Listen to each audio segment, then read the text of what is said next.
Պարոն Թաթուն, մենք ձեզ միշտ սովորենք կոստյումով,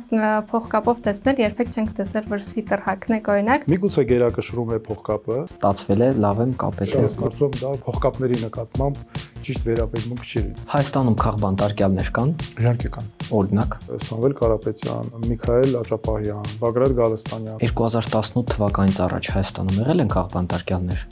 Եղել են հրապարակումներ, որ եղել են քաղբանտարկյալներ, բայց ինքս այդ ժամանակ հնարավորություն չեմ ունեցել ուսումնասիրել եւ գնահատականներ տալ մինչեւ 2022 թվականը։ Այսօր մարդու իրավունքների պաշտպան չեք, որպես քաղաքական գործիչ։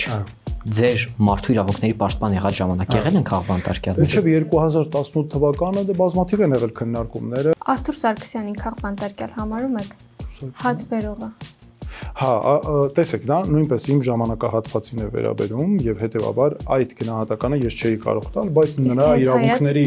նրա իրավունքների հարցով մենք շատ ենք զբաղվել։ Ամեն դեպքում ձեր արած քայլերը չհասցրեցին այն եզրահանգմանը, որ Արթուրը ողջ մնա եւ նա մահացավ։ Այն դեպքում, երբ որ նրա հիվանդությունը անհամատեղելի էր կալանքի հետ։ Մարդու իրավունքների պաշտպանը պարտավոր է առասարակ ցանկացած պաշտոնյա կատարել այն լիազորությունները, որը համար լիազորված է։ Սարիթաղի դեպքերի հետ կապված ոստիկանության գործողությունները բնականաբար ցուցարարների նկատմամբ անհամաչափ ասելը շատ մեղմ է, ապօրինի են իհարկե։ Ես կարծում եմ մենք արեցինք առավելագույնը, որովհետև եւ ես դարձա մարդու իրավունքների պաշտպան, հեղինակությունը ինստիտուտի չափազանց ցածր էր։ Եթե չընտրվեք։ Նախ մենք այդ հոգեբանությամբ չենք շարժվում։ Բայց ամեն դեպքում մենք ամեն դեպքում ղեկավարվում ենք այս հոգեբանությամբ։ Մեր ժողովրդի մեծամասնությունը մեր երկրի ապագան պաշտոնաթող նախագահներից որևէ մեկի եւ գործող վարչապետի հետ չի կապում։ Եթե նախկին նախագահները ուզում են, որ Նիկոլ Փաշինյանը պարտվի, ապա նրանք չպետք է մասնակցեն ընտրություններին։ Ուժերը կարող են մասնակցել։ Ուժերի մեջ, գիտեք, այնտեղ մասնագետներ կան, մարդիկ կան։ Միթե այդ խնդիրների միակ պատասխանատուները միայն նախագահներն են եղել, բայց իրանք թիմեր են ունեցել, որ այո, մենք հավակնում ենք իշխանություն ձևավորելուն, այլ ոչ թե ինչ որ ուրիշ ուժերի բերելու իշխանության։ Ինչ կլինի ընտրություններից հետո, դա արդեն քննարկելու այս սկզբունքների մեջ քննարկելու հարց է։ Դուք քննադատում եք բիզնեսի մասնակցությունը պետության կառավարմանը եւ չեք բացառում ձեր համագործակցությունը մի ուժի հետ, ովքեր որ ներգրավված են բիզնեսում։ Պետության կառավարման մեջ չի կարող այնպես լինել, որ պաշտոն զբաղեցնողը նաև գործարար լինի։ Դա հստակ է։ Ադրբեջանը առանց հայատյացության գոյություն չունի այսօրվա իշխանությունը։ Այդ պարագայում պարոն Թաթուն, ո՞նց են արցախցիները վերադառնալու ու Ադրբեջանը։ Դրա համար կա վերադարձի իրավունքը ունի բաղադրիչներ։ Եթե մինչև ընտրությունները խաղաղության պայմանագիրը ստորագրվի եւ այնտեղ սահմանված է, որ մեկ ամսվա ընթացքում պետք է հետ քաշվեն։ Երբ որ գաք իշխանության, նորից այդ հայցերը ուղարկելու եք։ Այդ պայմանագիրը Ադրբեջանի շահերից չի բխում։ Ինքը մեզ պարտադրում է, բայց ինքը չի ստորագրելու։ Պետությունը պետք է ղեկավարի մարդ, ով խելացի է, խարիզմատիկ եւ ունի առաջնորդի տեսք ու վարք։ Ձեր ֆան էջն է այս փոստը արել։ Ձեզ այդպեսին համարում եք։ Դե մենք ունենք տարբեր այդպիսի էջեր կան, մեր տարբեր կողմնակիցներ չոտես վարում են, որ վերահսկողություն առանձնապես չի իրական, մենք չենք ոչ իրականացնում, ոչ էլ դες թույլ ենք տալիս մեզ։ Ներկայիս իշխանությունը քննադատում են, քանի որ երիտասարդ կադրերի է բերել, չեք վախենում, որ այդ քննադատությունը կլինի ձեր հասցեն, եթե դառնաք կառավարություն։ Ես կասեի, երբ դառնանք, դեպս թույլ տվեք ասենք։ նորմալ է արտաքին տեսքս։ Չէ։ Բայց մենք ինչ սխալ հասարակության մեջ ենք, եթե ես ասեի, որ իր արտաքին տեսքը նորմալ չէ, հաստատենցիկ բան կենեին, կվրես կհարցակվեին։ Ես դեղին գալստուկ չեմ կապել։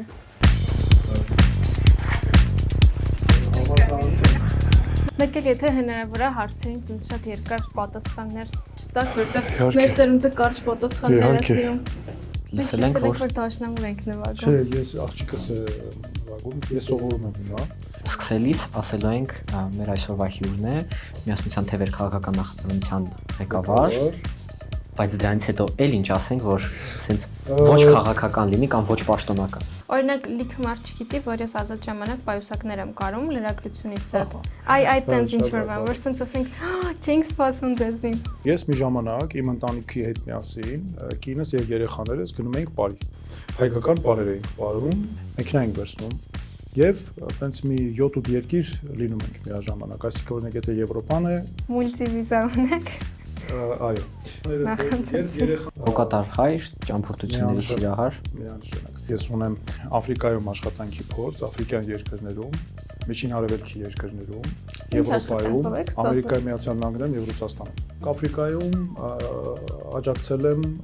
Մարոկոյում բարեփոխումների իրականացմանը, Որտեղ խոշտանգումների կանխարգելման, բարձ լեզվով ասած, բանտերում մարդկանց նկատմամբ վերաբերմունքի բարելավմանը։ Դուք սովորաբար փոխկապով չեք լինում։ Մենք դրան կանդրադառնանք։ Բարև ձեզ սիրելի ջենզիներ, մեր այսօրվա հյուրն է հոգատար հայր, ճամփորդությունների սիրահար, միասնության թևեր քաղաքական նախաձեռնության ղեկավար Արման Թաթոյանը։ Բարև ձեզ։ Բարև ձեզ։ Բարի գալուստ քնտրալզեդ։ Շնորհակալ եմ հրավերին։ Պարոն Թաթոյան, մենք ձեզ միշտ սովորենք կոստյումով, փոխկապով տեսնել, երբեք չենք տեսել, որ սվիտեր հագնեք, օրինակ, դրա համար մենք մեր գունավոր սվիտերների փոխարեն որսինք ինչ-որ չափով դասական հագնվել, հուսամ ստացվել է մեր մոտ։ Շատ գեղեցիկ է, դուք շատ կարծում եմ ժամանակակից եւ իսկ ինչ վերաբերում է իմ հագուստին, միգուցե գերակշռում է փոխկապը, բայց իհարկե նաև ձեր ասած այդ սվիտերով եւ այնպեսի հագուստով են, որը այսպես պաշտոնական չի։ Ну, պարզապես հիմնականում աշխատանքից դուրս եմ մնում, բայց այնպես է ստացվում, նաև եթե գիտեմ, օրինակ այդ օրը հանդիպումներ կամ չկան, կամ քիչ են, կամ հրապարակային ինչ-որ միջոցառումներ չկան, որտեղ պետք է, այո, այդ օրերին սովորաբար կոստյումով եւ փոխկապով չենք լինում։ Սկսելուց առաջ փոխկապի մասին հարց տվեցիք, ստացվել է, լավ եմ, կապետ է։ Ես ընդ որում ասեմ ձեզ, ես երբեք մարդիկ կան փոխկապները, օրինակ չեն արձակում։ Ես ամեն երեկո պարտադիր, երբ տուն եմ գնում, փոխկապս պարտադիր արձակում եմ, հաջորդ օրը անպայման դե բնականաբար մեկ ուրիշը կապում եմ եւ գալիս եմ կամ այդ մեկը կարող է։ Եվ չկա, երբեք չի եղել իմ որևէ փոխկապ, որ մեկ օր մնա նույն փոխկապը մնա կապած վիճակում հաջորդ օրվա։ Ես կարծում եմ դա փոխկապների նկատմամբ ճիշտ վերաբերմունք չի լինի։ Պարոն Թաթոյան, ջենզիների հետ շատ շփվում եք, ձեր կարծիքով ինչ խնդիրներից են նրանք խոսում, ինչի մասին են շատ խոսում, ինչ հետաքրքրված են քաղաքականությամբ, թե չէ։ Գիտեք, սա իրականում շատ կարևոր հարց է եւ իմ կարծիքով մենք մեր երիտասարդներին հատկապես պետք է ցույց տանք, որ նրանց համար կա հուսալի ապագա։ Սա շատ կարևոր է եւ որ նրանք մեր երիտասարդները պատանիները երկրի հետ կապված տեսնեն ապագա, ապահով ապագա, որ ոչ թե մտածեն արտասահմանում կարիերա անելու եւ հետագայում նաեւ այնտեղ ապրելու մասին հաստատվելու, որովհետեւ ցավոք սրտի այնպես է ստացվել, որ նաեւ շատերը մտածում են անգամ դա հնարավորություն միջոց արտասահման տեղափոխվելու հետ կապված։ Իհարկե կրթությունն արտասահմանում կարեւոր է, բայց մենք պետք է այնպես անենք, որ այդ կրթությունը լինի Հայաստանում երաշխավորված եւ ապագան իրականում այլ երկրներից կան պատկերացնեն նաեւ Հայաստանում նկատի ունեմ այն աստիճան մենք ստեղծենք այդ հնարավորությունները եւ գիտեք ես առասարակ կարեւորում եմ այս միտումը կրթությունը ստանալու հիմա հատկապես շատ է նաեւ ասպես ընդունված, որովհետեւ նաեւ բուհական կրթական համակարգերն են ծրագրերն են ավելացել եւ այլն։ Բայց երբ մտածում ենք օրինակ ինչու են շատերը ուզում գնալ սովորել արտասահմանում, որովհետեւ բացի գիտելիքից դա տալիս է շատ լավ կարողություններ։ Կարողություններ, ինչպես կարողանաս գիտելիքը ցույց տալ, որովհետեւ ինքնին միայն գիտելիք ունենալը բավարար չէ, այսօր այնպեսին է համակարգը, հասանելիությունը, որ կարող ես ցանկացած տեղից գիտելիք ստանալ, բայց այլ կարողությունը, ինչպես գիտելիքը օգտագործել կյանքում, նաեւ ծանոթությունը, կապերը, այսինքն ինչպես կոչվում է սոցիալիզացիան կամ social network, socialization, դրանք շատ կարևոր են, որովհետև ժամանակակից աշխարհում գիտելիքից ու կարողությունից զատ նաև դա էլ է պետք։ Ընդ որում, ասեմ դες դա էլ է կարողություն։ Ինչպես կարողանալ ձեռք բերել մարդիկ ճանաչել, կապեր եւ այլն, եւ այսօրվա աշխարհն այնպեսին է նաև, չէ, փոքր է աշխարհը, որ դու կարող ես շատ հանգիստ որևէ մի երկրում ընկեր ունենալ եւ այդ ընկերոջ հետ աշխատանք հիմնել, բիզնես հիմնել, կարողանալ համագործակցել, միջազգային փորձ այ մենք պետք է այնպես անենք, որ դրանք նաև լինեն Հայաստանում։ Օրինակ ես շատ եմ մտածում, ես կարծում եմ դա շատ հնարավոր է, ասենք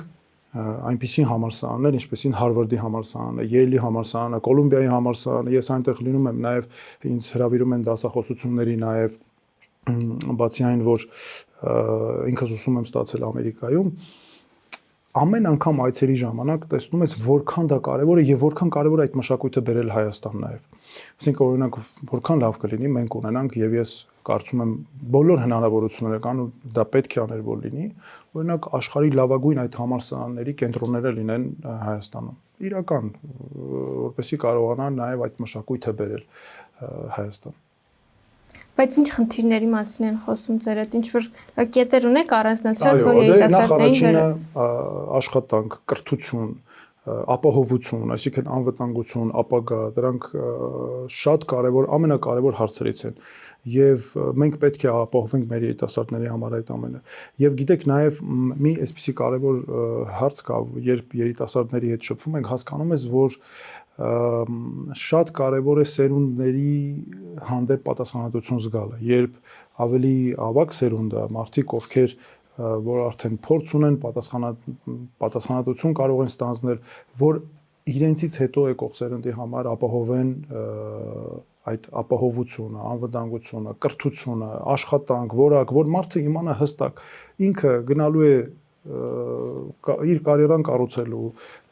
դպրոց, համալսարան եւ այլն, եւ երբեք չի մտածելու, չի անհանգստանալու, լավ, ես այս կրթությունը ստանում եմ, բայց արդյոք ապահով է լինելու իմ երկրում, ես արդյոք իմ ընտանիքը կկարողանամ այստեղ ձևավորել, թե չէ, աշխատանք ունենալ, բարձր վարձատրվող, արժանապատիվ վարձատրվող աշխատանք, այս ամենը շատ կարևոր հարցեր են եւ չպետք է մենք հանկարծ թողնենք, որ այս անորոշության հանկարծ անորոշությունը ձևավորվի, որովհետեւ այսօր ցավոք սրտի մենք դա ունենք եւ ես կարծում եմ մենք բոլոր պոտենցիալը հնարավորություն ունենք եւ ամենակարևորը արդարությունը մեր երիտասարդները պետք է մենք հստակ պետք է ցույց տանք մեր երիտասարդներին Հայաստանը պետք է այնպեսի երկիր լինի որ բոլորը իմանան որ իրենց կարիերան աշխատանքը ամեն ինչ կախված է իրենցից այսինքն արդար է երիտասարդներին ներգրավելու եք պետական պաշտոններին օրինակ որ կարիերայի աճ ունենան ցավոք սրտի այսօր կան ինչ որ այսպես երևույթներ որ ավելի շատ բոլորը այսպես ձգտում են դեպի երիտասարդներ բայց իմ կարծիքով ավելի շատ խոսում են երիտասարդներին ինչ որ ծրագրերում օգտագործելու մասին որքան էլ կոպիտ չհնչի բայց այդ բացասական միտումը կա Եվ այո, մենք պետք է երիտասարդների հետ միասին զարգացնենք ամեն ինչ։ Օրինակ, մեր հիմա գործունեությունը ամբողջը ուղղված է դրան։ Երիտասարդների հետ միասին մեկ թիմ լինելով, որովհետև գիտեք, այդ սերունդների միջև համերաշխությունը, կապը դրանից է գալիս։ Հիմա տեսեք, մենք միասին նախապես միջև հարցազրույցը որքան կարևոր հարցեր քննարկեցինք եւ գաղափարներ որքան կարող են շատ համատեղ գալ, ինչ կարելի անել, ինչպես կարելի անել։ Ես օրինակ միշտ իմ ուսանողների հետ քննարկումների ժամանակ, մեր թիմով, մեր երիտասարդների թիմով միշտ ասում եմ, որ որքան էլ գաղափարը առաջին հայացքից ձեզ խելագար միգուցե թվա, դու պետք է մենք այդ գաղափարներով իրար հետ կիսվենք, որովհետև մի տեղից մի բան կվերցնենք, մի տեղից մեկ այլ բան եւ այլն եւ դրանից մենք կստանանք մի ամբողջական երևույթ եւ շատ կարեւոր է երիտասարդը, այո, ուսանողները, ովքեր նոր են ավարտում, ովքեր պետք է դեռ սովորեն, իրենք զգան մասնակիցը այդ որոշումների կայացման հարցում, իրենց գաղափարների իրականացման, դա շատ կարևոր է։ Իսկ ձեր թիմում շատ են երիտասարդները։ Տեսեք, քանի որ մենք թիմով շատ են դասախոսները, շատ են այսպես երիտասարդ գիտնականներ եւ այլն, նրանք բոլորը շատ ուզած թե չուզած շփվում են եւ երիտասարդների հետ եւ այդ հոգեբանության կրողներն են եւ դրանով պայմանավորված, այո, մեր մոտ շատ են երիտասարդները։ Տարբեր իհարկե որոշակի տարիքային տարբերությամբ, բայց բավականին շատ են։ Ու մեզ մոտ շատ մենք կարևորում ենք ինովատիվ գաղափարներ։ Օրինակ մեզ մոտ այդպիսի արգելքներ, նախապես որոշված ստերեոտիպներ, կլիշեներ մենք չունենք այդպես։ Մենք ամեն ինչ քննարկում ենք, դնում ենք քննարկենք եւ ինձանից սկսած հարցը դրվում է քննարկման, իմ գաղափարը ես, օրինակ գաղափարը ինձ մոտ է ասենք առաջ բերել։ Մենք հավաքվում ենք թիմի կոնկրետ այդ մասով, ենթադրենք ինչ որ մասնագիտական ուղղություն է եւ այլն, եւ սկսում ենք քննարկել, այս գաղափարը ճիշտ է, ինչ որ մի բան փոխենք, այսպես անենք եւ ամենակարևորը գիտեք, երբեք չպետք է վախենալ երիտասարդներին վստահելուց որևէ ծրագրերի կոնկրետ ծրագրերի իրականացում, որտեղ հաճախ այդ նախաձեռնողականությունը ավելի է օգնում հասնել արդյունքի եւ երբեք չպետք է վախերով շարժվել, այսպես ասած։ Բայց պարոն Թաթոյան, օրինակ ներկայիս իշխանությունը քննադատում են, քանի որ երիտասարդ կադրերի է բերել նշանակել բարձր պաշտոնների, օրինակ չեք վախենում, որ այդ նույն քննադատությունը կլինի ձեր հասցեն, եթե դառնաք կառավարություն։ Տեսեք, ես կասեի, երբ դառնանք այդպես թույլ տվեք ասենք, բայց տեսեք, հիմա խոսենք եթե երիտասարդների ներգրավման։ Ես ինքս երբ աշխատել եմ արդեն պետական համակարգում, իմ օրինակը բերեմ, սկսել եմ աշխատել 21-22 տարեկանից պետական համակարգում արդեն ես զբաղեցրել եմ տարբեր աշխատանքներ, տարբեր պաշտոններ։ Շատ կարևոր է, որպեսզի մենք շարժվենք նախ եւ առաջ մասնագիտական պատրաստվածության եւ փորձի նաեւ այդ չափանիշներով ու արդարության մոտեցումով։ Եթե դու երիտասարդին դրա համար անհրաժեշտ է պատշաճ կրթություն ապահովել, որ ունենանք որակյալ կադրեր, չէ՞ մարդը իմանա, որ եթե ինքը սովորել, լավ է սովորելու համալսարանում, ինքն իրեն ձևավորելու հարցում է նաև պետք, սա շատ կարևոր է, գիտեք, մի փոքր ձեր հարցը այնքան այսպես պահանջում է մի քիչ տարողունակ պատասխան համապարփակ ավելի, նայեք, նախ պետք է մենք որպեսզի երիտասարդներին համարձակ ներգրավենք ծրագրերի, նշանակենք, վստահենք աշխատանքներ եւ այլն, շատ կարևոր է, որպեսզի կրթական համակարգը ի սկզբանե այնպես կառուցվի, որ նրա համար հարթվի ճանապարհը եւ շատ կարեւոր է որպեսզի մարդը ինքը իր համար կարողանա հարթել այդ ճանապարհը եւ գիտեք անգլերեն այսպեսի բառ կա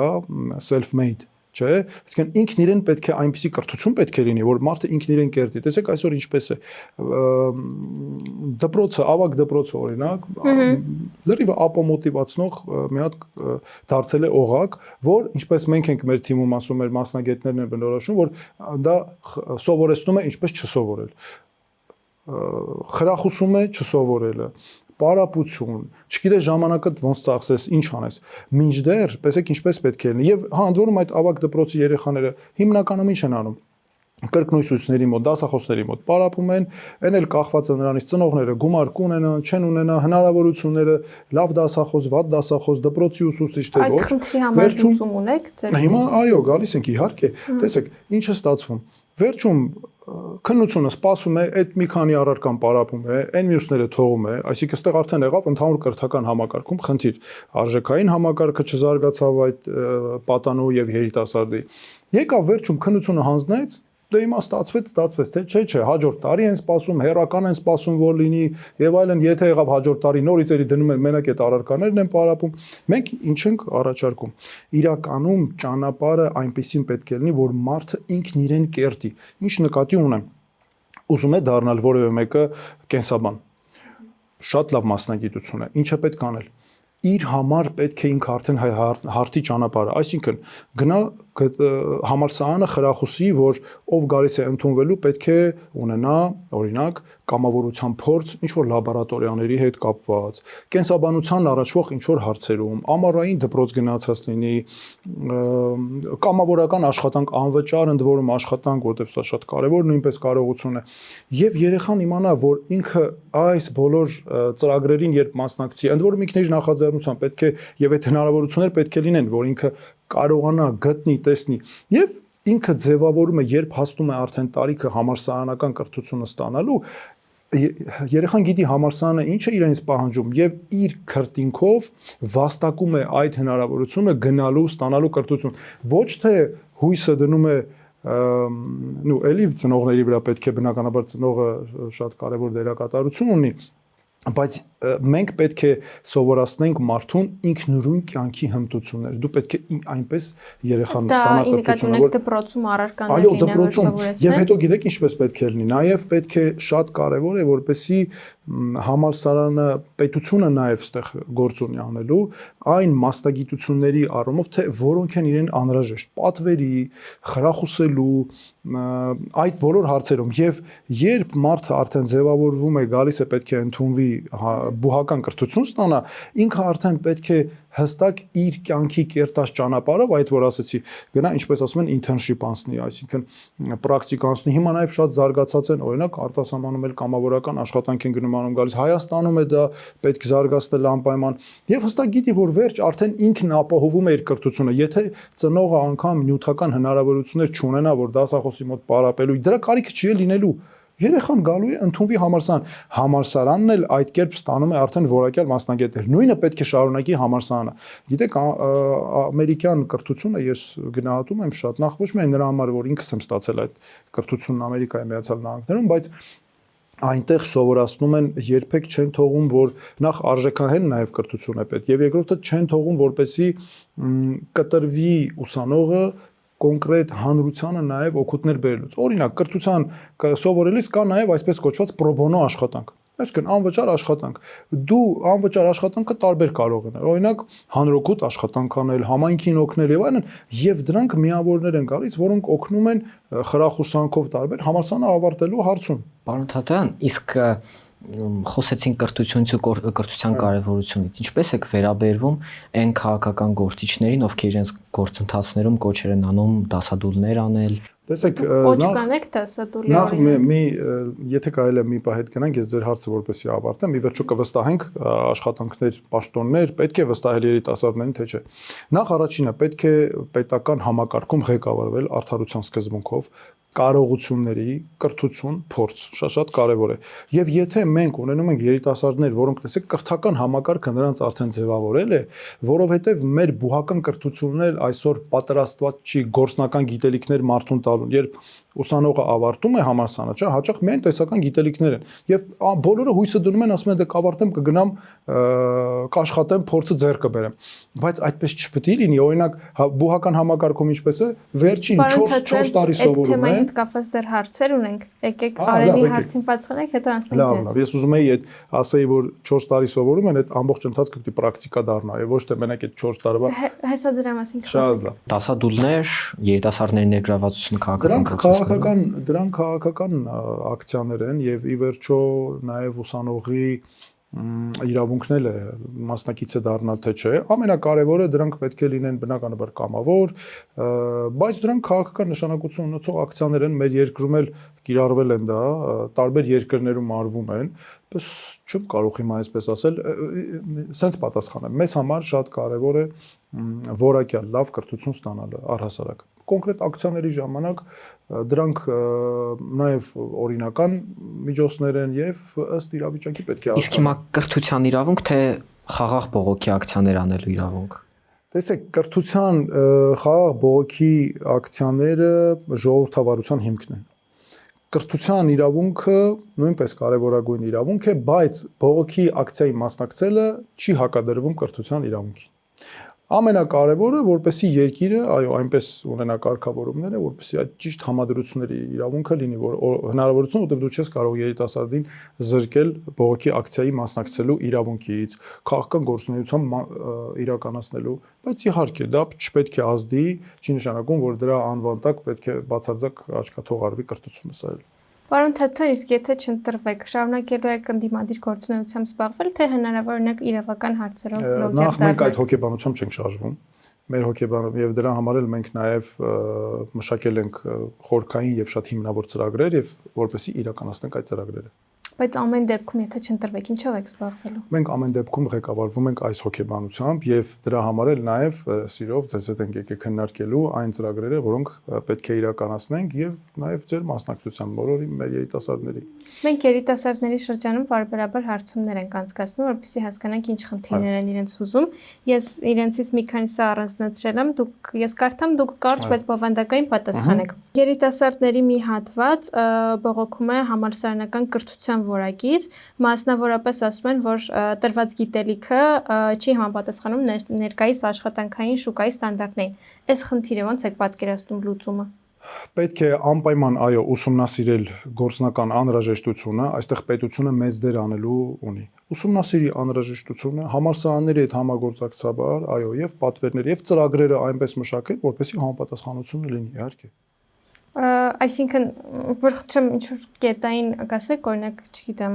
ավելի շատ պրակտիկ դասեր ենք ավելացնելու կամ գիտական կազմակերպությունների հետ համագործակցություն։ Ոչ թե պետք է գործնական մաս լինի միայն ուսումնական 4 ուսումնական տարիների միայն վերջի կուրսի մի քանի ամիսը գնանք պրակտիկայի, ոչ ամբողջ կրթական ողջ կրթությունը, այսինքն այդ 4 տարիները պետք է վերածել գործնականի եւ տեսականի միաժամանակ դրանք իրարից անբաժան են եւ պետք է հնարավորությունը լինի միշտ դրանց կապը կտրելը չի կարելի Հաջորդ հարցը ջենզիները չունեն հնարավորություն տուն գնելու եթե օրինակ հայտնի բլոգեր չեն որովհետեւ տան գները շատ բարձր են Ոնց պետք է լուծվի այս Այստեղ խնդիրը։ այս խնդիրը կա երիտասարդներին բնակարանի ապահովման, սա կարևոր է ոչ միայն տեսեք, որ այսքան մեն մասնագիտություններ ունեն, մենք չունենք, բայց սա պետք է, այո, միանշանակ հիմնարար հարց դրվի եւ լուծվի, եւ երիտասարդների համար պետք են հատուկ բնակարանային ապահովման պայմաններ, ասեմ ձեզ նաև նույնը վերաբերում է ուսումնական կրթություն ստանալու հատուկ պայմաններին, ինչպես որ օրինակ արտասահմանում կա ուսման վարձի վճարման հնարավորությունը տալով նաև հենց ուսանողին հետագայում աշխատանքի հետ կապելով եղել։ Իսկ բնակարանի մասով, այո, պետությունը պարտավոր է այս հարցը Ունեք ինչ-որ ծրագիր։ Այո, հիմա երիտասարդների բնակարանային ապահովման ծրագրերը պետք է կապվեն պետական համակարգում աշխատանքի հետ, նրանց ներդրման հետ, գիտական գործունեությունը շարունակելու հետ եւ այլն։ Հայաստանում քաղբանտարկյալներ կան։ Իհարկե կան։ Օրինակ։ Անուններ։ Օրինակ Սամվել Կարապետյան, Միքայել Աճապահյան, Միքայել Սրբազանը, այսինքն arczepiskopos Աճապահյան, Բագրատ Գալստանյան Սրբազանը եւ այլն։ Իսկ 2018 թվականից առաջ Հայաստանում եղել են քաղբանտարկյալներ։ Այն ժամանակահատվածը, որը վերաբերում է իմ գործունեության ժամանակահատվածին, երբ ես մարդու իրավունքների պաշտպանն էի, եղել են հրապարակումներ, որ եղել են քաղբանտարկյալներ, բայց ինքս այդ ժամանակ հնարավորություն չեմ ունեցել ուսումնասիրել եւ գնահատականներ տալ մինչեւ 2022 թվականը։ Իսկ այդ ժամանակ որպես մարդու իրավունքների պաշտպան ինչքան պարզ է, չէ, կաշկանդված եք եղել, ասելու կան։ Իսկ այսօր մարդու իրավունքների պաշտպան չեք, որպես քաղաքական գործիչ։ Ձեր մարդու իրավունքների պաշտպան եղած ժամանակ եղել են քաղբանտարկյալներ։ Տեսեք, մարդու իրավունքների պաշտպանը ինչ էլ ուզում ես արա, դու չես կարող հայտարարությունները պետք է լինեն պատասխանատու, քանի որ այդ ժամանակ կարգավիճակս եղել է այդպեսին, ինքնից հնարավորություն չի տվել գնահատել հարցերը այլ տեսանկյունից։ Հիմա այո, այդ կարգավիճակը չկա, ինչն ինձ ազատ է, ինձ համար ազատություն է այդ առումով, քաղաքացիական ազատություն իրավունքների շրջանակում, որտեղ պաշտոնական կարգավիճակը չկա, բնականաբար գնահատական ես տալիս եւ նաեւ հնարավորություն տալու որակումներ։ Անուններ կնշեք։ Ասացի, Միքայել Աճապահյան, Սամվել Կարապետյան։ Մինչև 2018 թվականը որ քաղբանտարկյալները։ քաղբանտարկյալները։ Մինչև 2018 թվականը դե բազմաթիվ են եղել քննարկումները, հիմա չեմ կարող առանձնացնել, բայց դա այն ժամանակաշրջանի ես հրապարակային քննարկումներից եմ տեղյակ եւ այլն, բայց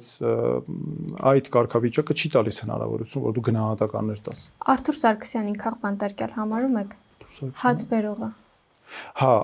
տեսեք, դա նույնպես իմ ժամանակահատվածին է վերաբերում եւ հետեւաբար այդ գնահատականը ես չէի կարող տալ, բայց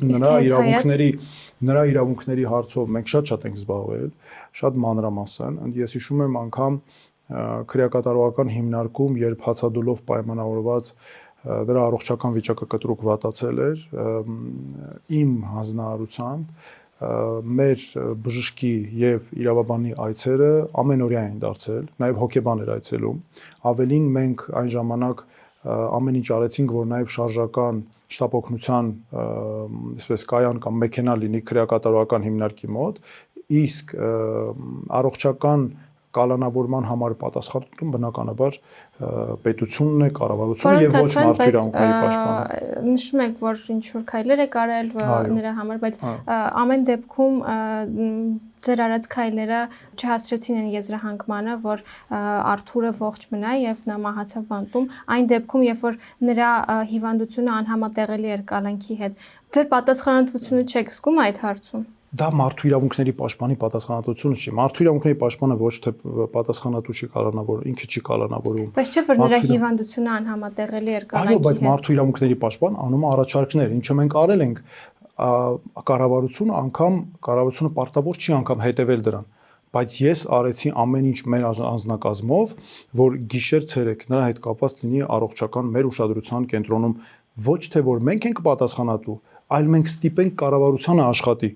Դա է տրամաբանությունը։ Բայց դուք այդպես էլ չհայտարարեցիք, որ իր կալանքը անօրինական էր։ Տեսեք, կալանքի անօրինականություն հայտարարելու իրավունք մենք նրա իրավունքների պաշտպանության հետ կապված առավելագույնն արել են։ Կա բոլոր մարդու իրավունքների պաշտպանի լիազորությունների շրջանակում առավելագույնն արվել է։ Ամենօրյա այցեր են եղել։ Ամեն օր, ինչը մարդու իրավունքների պաշտպանը չկա նման որևէ պարտավորություն, բայց ամենօրյա այցեր են եղել։ Կտակ, որ ցած հետ ենք նայում, որ ասում եք այդ ժամանակ նրա երկրորդ անգամ կալանքը միանշանակ երկրորդ անգամ միանշանակ նպաստել է առողջական վիճակի վատթարացմանը բավոնց։ Դրա համար էր, որ մենք ամենօրյա ապօրինի էր կալանքը դատարանի կողմից էր կիրառված։ Իսկ մարդու իրավունքների պաշտպանը այդ ժամանակ հիմա էլ ընդհանրապես իրավունք չունի գնահատականներ դատարանի որոշմանը տալ, բայց նրա առողջական վիճակին, այսինքն ուշադրությունը, որ վերահսկես, որտեվ իմ խնդիրը վերահսկողությունն էր եւ հետեւաբար պարտադիր է, որպեսի վերահսկողությունը մենք այնպես անեինք, որպեսի կառավարությանը նաև ստիպեինք աշխատատեսեք, մենք ոչ միայն ամեն օր էինք անում, նաև մենք այնպես էինք արել, որ անգամ շարժական, այսպես այդ համակարգն էր տեղակայվել, եթե չեմ սխալվում, մեքենա էր հատուկ շտապ օգնության, որպեսի հանկարծ խնդիր եթե լինի, շտապ օգնություն ցուցաբերվի նրան։ Որպես քաղաքական գործիչ, եթե հետհայաց նայում ենք, եւ իրավապաշտպան կալանքը ապօրինի էր։ Հիմա եթե քննարկենք նախկին եղած դեպքերը առողջության հետ անհամատեղելի կալանք է։ Տեսեք, դուք ճիշտ չի ասել այդպես, որովհետև ես այդ հարցերը չեմ նայել այդ տեսանկյունից, հետևաբար իմ մասնագիտական, որովհետև այն ժամանակ այդպես եմ քննարկել եւ մասնագիտական, ոչ թե մասնագիտական, այլ պաշտոնական լիազորություն, նայեք, յուրաքանչյուր պաշտոնատար անձ, օրինակ ինչ ենք մենք այսօր, որն է մեր պետության այսօրվա խնդիրը, որ պաշտոնատար անձինք իրենց լիազորություններից դուրս են գալիս, իրենց լիազորությունները պատշաճ չեն իրականացնում եւ այլն։ Մարդու իրավունքների պաշտպանը պարտավոր է առասարակ ցանկացած պաշտոնյա կատարել այն լիազորությունները, որը համար լիազորված է։ Մենք մեր լիազորության շրջանակում ամեն ինչ արել ենք, այդ թվում Պարոն Թաթյան, բայց երեխեք ջան, նայեք, կալանքի համար կան բողոքարկման մեխանիզմներ, որը փաստաբաններն անում էին։ Մեր խնդիրն էր կալանքի տակ գտնվող մարդու իրավունքների ապահովումը քրեակատարողական հիմնարկում, որտեղ այդ ժամանակ կար արդեն դատական քննություն, դատական վերահսկողություն։ Իսկ հիմա որ հետհայացնում ենք, ինչ գնահատական Ես նորից եմ ասում, այն ժամանակ էր իմ լիազորությունները եւ հետեւաբար իմ լիազորությունների տեսանկյունից եմ այդ հարցերի մոտեցել, այլ բան հնարավոր չէ։ Եվ օրենքը անգամ այդպես է նախատեսում, որ այդ գործերի քննության նկատմամբ վերաբերմունքը ինքը մնում է, որտեվ դու լիազորություն հակառակ դեպքում ինչ կստացվի հիմա ես էլ եմ բաներ խոսամ, որ այն ժամանակ իմ լիազորությունների շրջանակում պարզելու հնարավորություն չեմ ունեցել, որտեվ օրենքը արգելում էր։ Հիմա դուք պատկերացնում եք, մենք խոսում ենք իրար այդ մասնագիտական կրթության բանի մասին, որը ես պարզելու հնարավորություն չեմ ունեցել, հիմա ես սկսեմ գնահատականներ տալ։ Պարզ է, որ հարցը առաջանում, այդ դեպքում այն ժամանակ ինչու չէի տալիս, որովհետև օրենքն արգելում էր։ Հիմա էլ բայց մենք, տեսեք, ես Արտուր Սարգսյանի հետ կապված նորից եմ ուզում ընդգծել, ամեն այցերը ամեն օրը երկու անգամ ես հիմա նոր հիշեցի, օրը երկու անգամ բժիշկ, հոգեբան,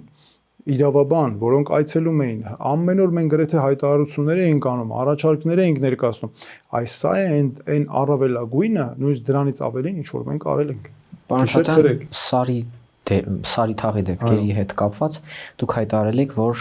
ցուցարարների գործողությունները չէին կարող լինել խաղաղ, բայց հետո հայտարարեցիք, որ ոստիկանների գործունեությունը չի եղել իրավաչափ կամ համարժեք։ Հիմա հետահայացնելով չեք մտածում, որ իրանց Չէ, տեսեք, այդ իմ հայտարարությունը կոնտեքստից կտրված էր, որովհետև ես ամբողջական զեկույց եմ հրապարակել, այդ զեկույցը ամենաբարձր որակի զեկույցներից է, ավելին այն մարդիկ, որոնք որ այդ զեկույցի հիման վրա հետագայում նաև որոշակի այդ գործերի շրջանակներում դատական պրոցեսներով էին անցնում, կալանքի տակ էին եւ այլն, նրանք էին անգամ ինձ ասում, որ այդ զեկույցը օգտագործում են շատ կարևոր է իրենց իրավունքների պաշտպանության համար։ Այն որ այդ օրը նույնիսկ օրը կարող եմ հիշել հունիսի 29-ն է, եթե չեմ սխալվում, որովհետև այդ աստիճան կարևոր իրադարձությունները տպավորված էին ինձ մեջ, ոստիկանության գործողությունները բնականաբար ցուցարարների նկատմամբ անհամաչափ ասելը շատ մեղմ է, ապօրինի էին իհարկե, որովհետև այդ ժամանակ տեղի ունեցան այնպիսի բռնություններ, որոնք որոնք խաթարում էին ամբողջ իրավական համակարգը։ Այսինքն, եթե նայեք ուսումնասիրեք, կգտնեք, կտեսնեք, որ այնտեղ երիտասարդներից մեկի աչքը վնասվեց, կարծեմ անգամ դուրս եկավ, թե մի խոսքով շատ վնասվել էր, այսպես հիմա հիշում եմ, ես նույն գիշերը գնացի հիվանդանոց հունիսի 29-ի Սարի թաղի այդ այսպես արարքների եւ իհարկե հատուկ միջոցների կիրառությունը, որը ես իմ զեկույցում հատուկ զեկույցում նշել եմ, բնականաբար ապօրինի էր իհարկե։ Պարոն Թաթան, քանի որ ամեն դեպքում չպատասխանեցիք իմ հարցին, ես մեկ այլ հարցին քաղբանտարկյալ էին թե ոչ։ Ասեք, նորից ասեք, ես բոլոր հարցերին պատասխանում եմ։ Արթուր Սարգսյանը քաղբանտարկյալ է։ Դուք հարցնում եք, ասում եք հիմա մի հարց, որը ես պաշտոնական լիազորություններով եմ բարձր, ես դա չէի կարող։ Ախր եթե այն ժամանակ ես ինձ օրենքը արգելել է, ես ո՞նց հիմա այդ գնահատականը տամ։ Ես միայն նայել եմ այդ գործը այդ տեսանկյունից։ Բայց մի չի արգելում։ Փաշինյանը քաղբանտարկյալ եղել է։ Ես մարդու իրավունքների պաշտպան եմ եղել եւ այդ հնարավորությունը չեմ ունենալու այդ գործը ուսումնասիրելու։ Ինքը բանտարկյալ չի, ինքը հիմա Հայաստանի Հանրապետության պաշտոն է զբաղեցնում։ Ես կարծում եմ ոչ։ Իսկ Հայաստանի անկախությունից մինչև ձեր միբ դառնալը այդ ընթացքում քաղաքական մի էսպիսի բան ասեմ, տեսեք, դուք ենթադրաբար հղում եք անում մարտի 1-ի իրադարձությունը 2008 թվականի, կարդացել եք հավանաբար, ասես կամ տեղեկ եք ուսումնասիրել եք։ Ես այն ժամանակ ղեկավարել եմ մարդու իրավունքների պաշտպանի հատուկ զեկույցի մշակման աշխատանքները, այն ժամանակ Արմեն Հարությունյանն էր մարդու իրավունքների պաշտպանը, այդ իրադարձությունների վերաբերյալ եւ դա ամենավորակյալ, ամենաուժեղ զեկույցներից երբևէ մեկն է համարվում, եթե ոչ ամենա մարդու իրավունքների պաշտպանի եւ ամբողջ մոնիտորինգը, հավաքների, ցույցերի եւ այլն զեկույցում քաղբանտարկյալների մասին արձանագրություններ կան, բայց զեկույցում տեսեք, զեկույցում քաղբանտարկյալների, եթե դուք նկատի ունեք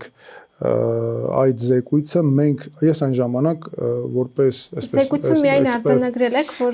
ոստիկանությունը ոչ իրավաչափ է գործում։ Չէ, միայն դա չէ, զեկույցը ինչու էր նաև շատ կարևոր, որ զեկույցում արձանագրվել են նաև համակարգային խնդիրները Հայաստանում, որովհետև միայն տեսեք, խախտումները ինչից են գալիս։ Խախտումները գալիս են նաև համակարգային խնդիրներից։ Այսինքն ինստիտուտները չեն աշխատում։ Օրինակ, նույնը այսօր, չէ՞։ Եկեք մենք քննարկենք նաև այսօրվա դեպքերը, որտեղ ի վերջո այսօրվա իրավիճակը, որովհետև ի վերջո նաև ինստիտուտներն են, որ պահում են երկրի համակարգը։ Այսօր մենք այն խնդիրները, ինչ որ ունեցել ենք տարբեր ժամանակահատվածներում, ցավոք սրտի այսօր շարունակում են։ Օրինակ ոստիկանության հետ կապված, չէ՞։ Ոստիկանության ամենամեծագույն խնդիրներից որոնք են, որ ոստիկանությունը բերման ենթարկելու ժամանակ, այսինքն երբ մարդուն ազատությունից զրկում են, հստակ չկա մեխանիզմ, այսինքն չի աշխատում այդ մեխանիզմը մարդու իրավունքների ապահովման ուժը հաճախ անհամաչափ է գործադրվում եւ այլն։ Ես անգամ դրա համար դիմել եմ Սահմանադրական դատարան։ Այդ հիմնական հարցով Սահմանադրական դատարանը անգամ արձանագրեց, որ սա այն աստիճան մեծ խնդիր է, որ կա երկրում իրավական անվտանգության հարց։ Իրավական անվտանգության դրա համար օրինակ առաջնահերթ մեր խնդիրներից պետք է լինի դա լուծելը, դա փոխելը, որպեսզի այս համակարգը իրական աշխատի եւ ազատությունից զրկման մեխանիզմը, այդ տեսեք ինչ նկատի ունեմ, օրինակ դուք գնում եք հիմա փողոցով դուրս եկաք, ոստիկանը ձեզ մոտեցավ։ Դուք ինչ իրավունք ունեք, որ պայից է սկսվում ազատազրկումը եւ այլն, այդ մեխանիզմը մեզ մոտ ամբողջությամբ պետք է վերափոխվի, այսինքն որ հստակ կիրառվի պրակտիկայում։ Պարոն Թաթան, որպես մի բեղած ժամանակ ինչ որ բաներ կան արած կամ չարած, որի համար փոշմանում եք։ Չարած օրինակ չհասցրեցի դիմել Սահմանադրական դատարան կապված այս գույքահարկի բարձրացված գույքահարկի չափերի հետ կապված օբյեկտիվորեն չենք հասցնի, որտեղ օրենսդրությունը նոր է փոխվում, օրինակ հիմա գույքահարկը շատ բարձրանալու է, շեշտակի բարձրանում է, դա մեծ խնդիր է դարձել։ Ես չհասցրեցի դիմել Սահմանադրական դատարան օբյեկտիվորեն, որտեղ մանդատն արդեն ժամկետն ավարտվում էր։ Իհարկե շատ բնագավառներ կան, որտեղ մենք միշտ էլ կարող ես ամեն ինչ անել։ Եվ ես, գիտեք, միշտ աշխատում եմ այն հոգեբանությամբ, այն մտքով, որ անեմ այնպես, որ հանկարծ չլինի հետագայում որևէ բան, որը չանելու համար ես փոշմանեմ։ Այս շատ կարևոր է։ Դրա համար ես կարծում եմ մենք արեցինք առավելագույնը, որովհետև եւ ես դարձա մարդու իրավունքների պաշտպան, հեղինակությունը ինստիտուտի չափազանց ցածր էր, երբ ավարտում էինք արդեն միջև մոտ տարբեր, բայց ամենաբարձր հավաստիության տվյալներով 80% եւ ավելի էր արդեն վստահության աստիճանը հասարակությունում։ Իսկ դա ինչի հաշվին արեցինք, հստակ հասկանալով, պատկերացնելով ինչ ունենք մեր առաջ պատերազմից հետո, եթե հիշում եք պատերազմից հետո անհրաժեշտ էր արձանագրել մարդու իրավունքների ամենակոպիտ խախտումները, պատերազմական հանցանքները, որովհետեւ բայց նաեւ բարդությունն այն էր, որ աշխարհում գրեթե չկար նման փորձ, որ աշխատածներ ամենայ ճգնաժամային պայմաններում։ Տեսեք, մենք աշխատել էինք եւ պատերազմական պայմաններում, սահմանների հետ կապված խնդիրներ, կովիդը եւ այլն եւ այլն։ Այդքանով հանդերձ պետք էր անընդհատ զեկույցներ, փաստահավաք աշխատանքներ, որը այսպես պատշաճ կերպով ես կարծում եմ արեցինք եւ դա էր, որ ես շատ կարևոր եմ համարում, որ միջև հիմա միջազգային դատականացիաներում օգտագործում են դրանք։ Control-Z անենք դեպի երիտասարդներին։ Ըստ ձեզ ձեր ընտրազանգվածի քանի տոկոսն են լինելու երիտասարդները։ Ինձ համար կարևոր է հետեւյալը, որ երիտասարդները ունենան այդ իսկապես հավատի եւ տեսնեն, որ մենք առաջարկում ենք լուծումներ, շարժվում ենք պատասխանատվությամբ, ինձ համար դա շատ կարևոր է։ Ես առաջարկում եմ պատասխանատվությունը հաշվետվողականություն։ Դա շատ կարևոր է։ Մեր որոշումների համար ես կարևոր է նաև մենք երիտասարդների հետ մեր աշխատանքի ժամանակ ենք նաև դա անընդհատ քննարկում խոսում, որոշում կայացնելու կարողություններ, որոշման համար պատասխանատվություն կրելու կարողություն եւ բնականաբար այս ամենը նաև անելը երիտասարդների անմիջական ներգրավմամբ նրանց մասնակիցը դարձնելու մեր գործընթացին։ Պարոն Թաթոյան, մենք Vox Pop ենք արել ու փորձել ենք երիտասարդների շրջանում հասկանալ ինչքանով են ձեզ ճանաչում, ինչքանով եք դուք celebrity կամ ինչ-որ մարդկանց համար crush։ Հիմա տեսանյութը միացնեմ, նայենք իրար հետ։ Դուք Արման Թաթոյանին ճանաչում եք։ Արման Թաթոյանին ես մարդու։ Ըստ ձեզ ինքը ինչ գործունեություն է ծավալում։ Քաղաքական գործիչ երևի։ Գիտեմ, որ քաղաքական գործիչ է։ Իսկ ինչ հարց կտայիք իրան։ Անկեղծ ասած չունեմ հարցեր։ Ինքը ուզում է դառնա վարչապետ, տեխնացություն է դնելու, որպես վարչապետի տեխնացու եւ դուք որպես ընտրող։ Ինձ ուղղակի չի հետաքրքրում իա տեխնացիոնը որպես վարչապետի դա համար հարցեր չունեմ։ Արման Թաթոյան անունը ձեզ ոչ ոք չի ասում։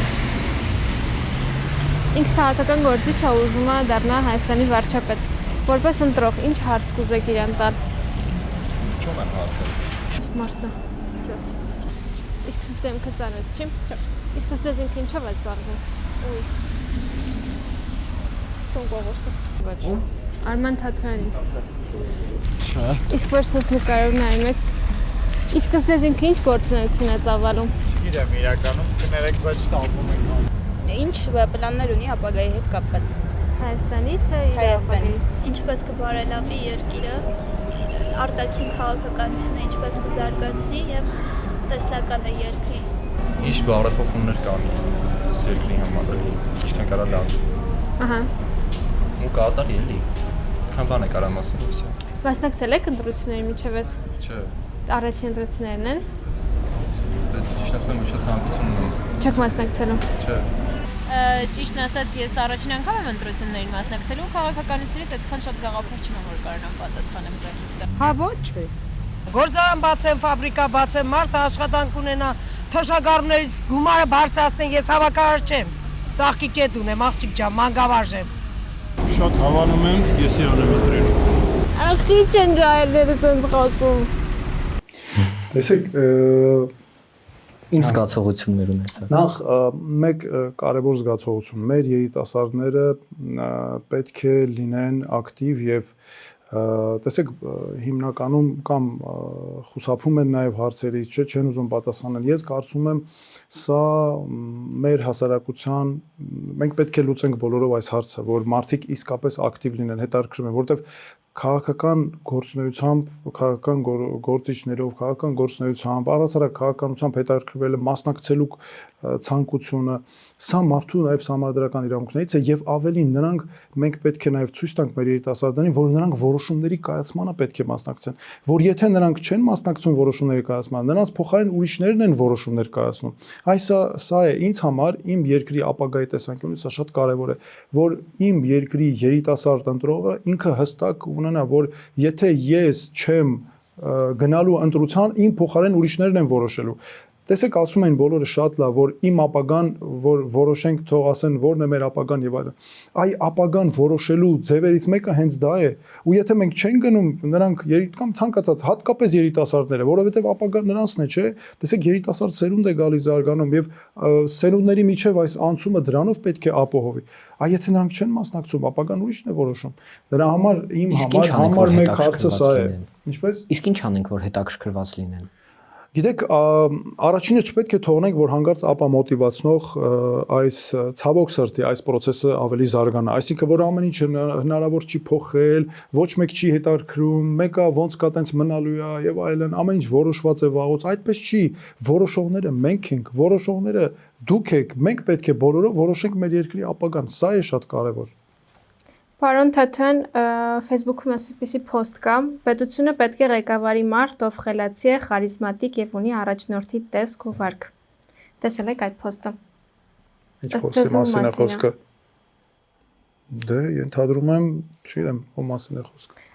Ձեր fan edge-ն է այս post-ը արել եւ գրել է, որ այդ հատկանիշները ունեք դուք։ Ձեզ այդպեսին համարում եք։ Դե մենք ունենք տարբեր այդպիսի էջեր կան, գիտեմ որ մեր տարբեր կողմնակիցներ չորտենց վարում են, որ վերահսկողություն առանձնապես չի մենք չենք ոչ իրականացնում, ոչ էլ դες թույլ ենք տալիս մեզ։ Պես հիմա կարծիք է ուրեմն դրվել է։ Չեք հետևելու ձեր fan edge-երին։ Ես անկեղծած ժամանակ այսպես սա անհատական չեմ, երևի այդպես պետք է ավելի շատ սկսենք հետևել, այո, որ այսպեսի հարցադրումների դեպքում լինենք ավելի հասկանամ ավելի կոնկրետ իմաստն է խոսքը։ Իսկ TikTok ունեք կամ թերթում եք։ TikTok-ի edge ունենք, այո, եւ որ մեմեր թերթեք, ռիլեր, բան։ Այո, այդպես կա, բայց որ ասենք ես զբաղվեմ հրապարակումներով, բան, այդպես ժամանակը ցավոք սրտի չի բավարարում, բայց հետևում ենք իհարկե, որ հասկանանք ինչ է կատարվում բնականաբար, որովհետեւ այսօր այդ կոմունիկացիայի միջոցները շատ կարեւոր են դարձել եւ ես ինքս էլ ամեն ինչ անում եմ, որպեսզի տիրապետեմ դրա առանձնահատկություններին, ինչ է լինում եւ անընդհատ հետևից պետք է հասցնել, որովհետեւ տեսեք, օրինակ մեր երիտասարդների համար կոմունիկացիայի կարեւոր շատ միջոց է իհարկե, բայց նաեւ այստեղ մասնագիտական աշխատանք է պետք բնականաբար, որ ճիշտ զարգացվեն, չէ՞։ Պարոն Թաթյան, ձեր հարցազրույցներում հաճախ ասել եք, որ նախկին նախագահները չպետք է մասնակցեն ընտրություններին։ Որն է ձեր այդ մոտեցման պատճառը։ Ես այսպես եմ ասել, որ նախկին պաշտոնաթող նախագահները եւ այսօրվա իշխանությունը դրանք սնում են իրար։ Այսօրվա իշխանությունը ուժը ստանում է նախկինի ժամանակվա սխալներից։ Եվ ասել եմ, որ եթե նախկին նախագահները ուզում են կամ պաշտոնաթող նախագահները ուզում են, որ Նիկոլ Փաշինյանը պարտվի, ապա նրանք չպետք է մասնակցեն ընտրություններին։ Եվ ասել եմ նախագահների մասին անձամբ, այսինքն ուժերը կարող են մասնակցել։ Ուժերի մեջ, գիտեք, այնտեղ մասնագետներ կան, մարդիկ կան, իհարկե, ես իմ խոսքը վերաբերում է պաշտոնաթող նախագահներին եւ նաեւ նրանց մասնակցելով այսօրվա իշխանությունը ստանում է լրացուցիչ լեգիտիմություն, ինչ նկատի ունեմ, երբ դու, տեսեք, այսօրվա իշխանությունը կառուցել է մի վանդակ, մեջը կամ մենք ստիպված ենք ընտրել անցյալի համակարգերի, կոռումպացված համակարգերի միջև, կամ եւ մյուս ընտրությունը այսօրվա անկարող ու նաեւ էլի կոռումպացված պաշտոնյաներ նաեւ կան եւ այլն։ Մեր խնդիրն է ու նաեւ նախկինը, երբ նախկին նախագահները մասնակցում են, նաեւ Նիկոլ Փաշինյանը կամ այսօրվա իշխանությունը ստանում է լրացուցիչ լեգիտիմություն, ինչ նկատի ունեմ, լրացուցիչ ձայներ, որոնք իրականում իրենք չունեն։ Տեսեք, այս իշխանությունը անընդհատ խոսում է մեծ խոսում է, մենք ունենք այսքան աջակիցներ եւ այլն։ Նրանց թվում բավականին շատ մարդիկ կան, որոնք ոչ թե իրականում ուզում են, որ այս իշխանությունը ընտրվի, որ նման իշխանություն ունենանք, այլ չեն ուզում, որ նախկին նախագահների իշխանությունը վերադառնա։ Մեր ժողովուրդը սրան հստակ պատասխանը տվել է։ Այս ամենը ես որ ինչ որ ասում եմ հիմա, հիմնված է մեր ժողովրդի կարծիքի վրա հետազոտությունների եւ այս հարցազրույցները երբ ես տվեցի, դրանից առաջ եւ հետո էլ շատ սկսեցինք մենք էլի նորից մարզեր գնալ մեր գյուղերում, քաղաքում, հանդիպումների ժամանակ ես հասկացա, որ սա իրոք այն է, ինչ որ մեր ժողովուրդը կարծում է, որ ճիշտ է եւ պետք է լինի։ Իսկ նախկին նախագահների քաղաքական ուժերի հետ կհամագործակցեք, եթե նախկին նախագահները չգլխավորեն քաղաքական ուժերը։ Տեսեք, ես ասել եմ, մենք արդեն ասել ենք, որ նրանց ուժերի հետ նախընտրական դաշինքներ մենք չենք ձևավորելու։ Եվ այդպես էլ կա։ Իսկ հետընտրականի համար պետք է ըստ արդյունքի արդեն կքննարկվեն, բայց մեր իհարկե նախանշած սկզբունքներին խիստ պահպանելով։ Իսկ ինչ տարբերություն օրինակ առանց նախագահի կմասնակցեն, թե նախագահները որովհետև տեսեք, որովհետև երբ նախագահների անմիջապես յուրաքանչյուր նախագահի ժամանակաշրջան, չէ, մենք ապրել ենք յուրաքանչյուր նախագահի կոնկրետ դուք երևի նրանցից մեկի կամ երկուսի, ես ինքս ապրել եմ 3 նախագահների ժամանակաշրջանում էր։ Նրանց ամեն մեկի ժամանակաշրջանում մի առանձնահատկություն եղել է, դրական զարգացումներ են եղել, բայց նաև խնդիրներ են եղել 2018 թվականը, հավանաբար դուք արդեն այսպես լավ հիշում եք, 2018 թվականը պատահական չեղավ, չէ՞։ Դրանք այսքան ժամանակվա կուտակված խնդիրների արդյունքն էին, անարդարության, չգիտեմ,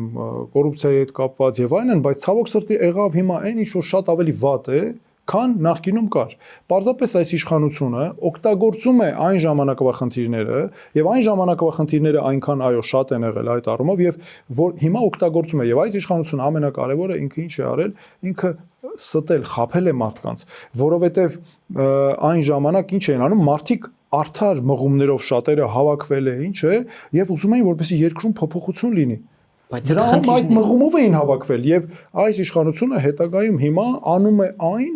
ինչ ամեն անգամ շատ դեպքերում հակառակն է, ինչ նրան խոստացել է։ Օրինակ լուծումները կարևորագույն չէ,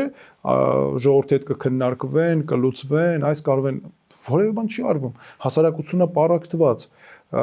հայոյանքը բերել են հանրային խոսույթ, չէ, իմ կարծիքով անընդունելի երևույթներից է, որը պետք է պարտադիր վերացնել, ու դա մենք առաջին հարցերից մեկն ենք անելու, դա միավորման գրավականներից է։